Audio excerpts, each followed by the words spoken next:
What if I told you that the little brick in your bag, the one that saves your phone from death every single day, is at the center of a nationwide safety storm? That the same device you rely on is now being sold, not by the piece, but by the pound, like scrap metal. You might have already been caught in this storm, losing a few hundred yuan without even realizing it. That power bank, confiscated from you at the airport, has embarked on a bizarre second life on the black market. But its final destination could very well be the next fire hazard. Alright everyone, let's set aside the high-tech wizardry for a moment. Today, I want to talk about the great power bank drama that has me both laughing out loud and furrowing my brow in deep concern. Here's how it started. I was bored out of my skull last weekend, doom-scrolling through Little Yellowfish, that's the nickname for Shanyu, China's massive online flea market, looking for some interesting e-waste to play with. Suddenly, the algorithm started feeding me an endless stream of power banks. And the prices? The prices were so low they broke my brain. We're talking 19.9 yuan per gen. That's about half a kilogram or just over a pound. They even had a bargain button to knock off another yuan. This stuff was cheaper than cabbage at the local market. I clicked into a listing and the description was comedy gold. It read, sourced from various channels. No guarantee it will pass airport or high-speed rail security. If you know, you know. The photos showed mountains of these power banks, piled high in plastic crates, looking as battered and weary as soldiers returning from the front lines. They were the very definition of battle damaged. The comments section was on fire. One user wrote, "Hey, isn't that the one they took from me at the airport last week?" Another chimed in, "Dude, they're selling power banks by the pound now? That's a new level of wild." It was hilarious, but my laughter quickly faded because behind this absurdity lies a story of corporate negligence, regulatory chaos, and a safety crisis that has turned the entire industry upside down. So today, let's unravel this mess and find out how the humble power bank suddenly became a hot potato. My curiosity piqued. I started digging. The flood of these super cheap power banks wasn't random. I checked the timeline. On June 26, the Civil Aviation Administration, the CAAC, dropped a bombshell. Effective June 28th, any power bank without a clear 3C certification mark or any model that had been subjected to a recall was banned from all flights.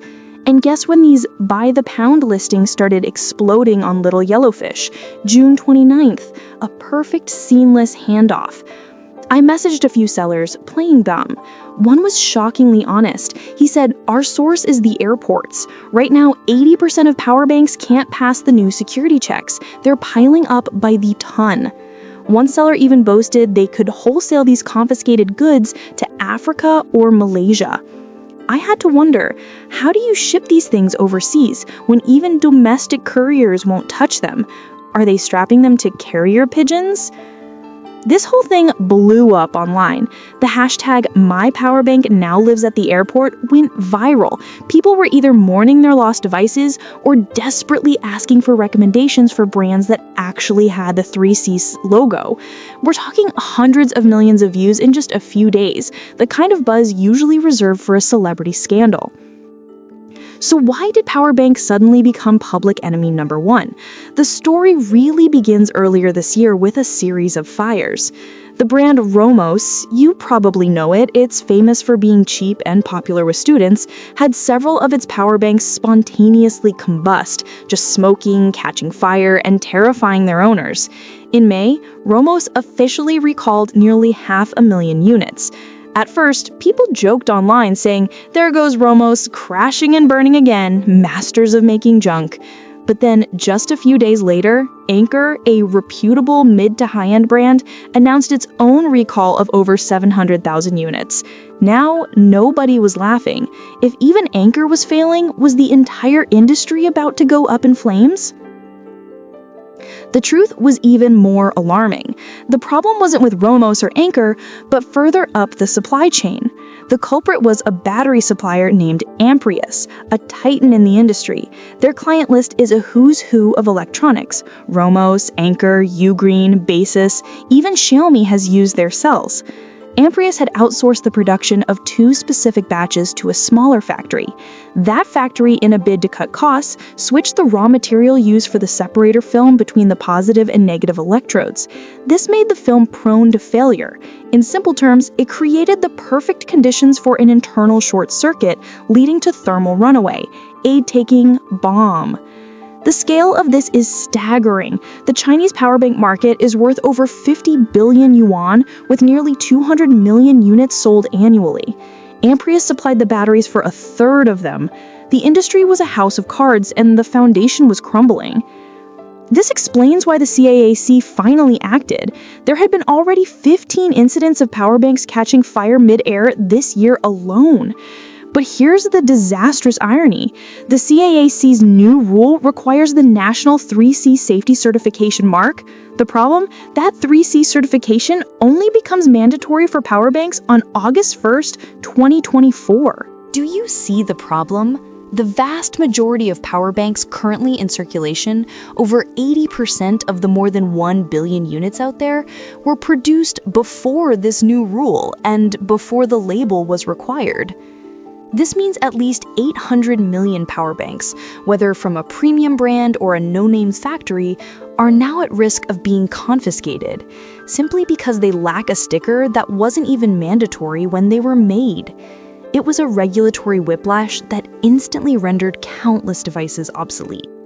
The airport's official line is, of course, that all non-compliant power banks are professionally destroyed. But an industry insider told me that's only true for major hubs like Beijing and Shanghai. In smaller cities, the confiscated items pile up with little oversight, and some security staff allegedly sell them to secondhand dealers on the side. This loophole economy has turned hazardous waste into a hot commodity. But are you really getting a bargain? I lurked in a few sellers' forums, and the water is murky. Some sellers are just using stolen photos and will get defensive if you ask if the goods are really from an airport. Customer reviews are a lottery. Some people get a barely used high-end power bank for pennies, others receive a counterfeit brick that dies after 2 charges. I strongly suspect that shady merchants are using the airport goods label to clear out their own backlog of unsellable, non-certified junk. After all, destroying a faulty unit costs money. Selling it under a trendy new label? That's pure profit.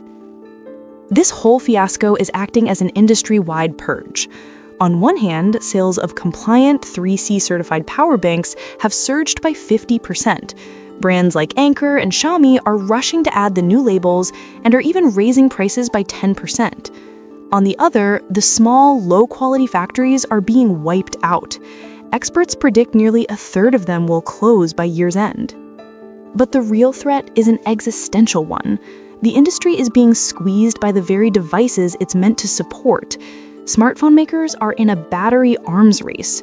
Flagship phones now boast 7,000 mAh batteries with 100-watt fast charging that can get you to 70% in 10 minutes. I can tell you from my own experience, I barely carry a power bank anymore.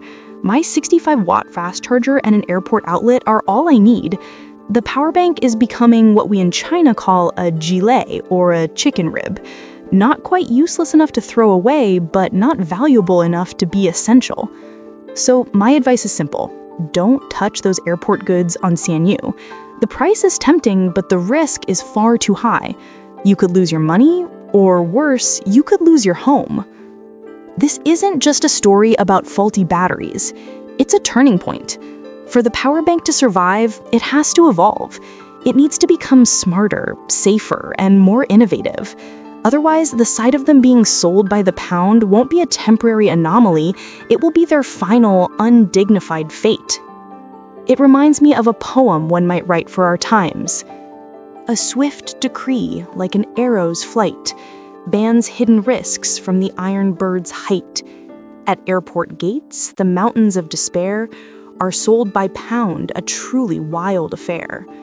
With millions recalled, a flawed design in tow, a fire within, a danger set to grow. So heed the lesson, don't be fooled by price, for peace of mind is worth any sacrifice. That's all the time we have for today. Thank you for listening, and we'll see you next time.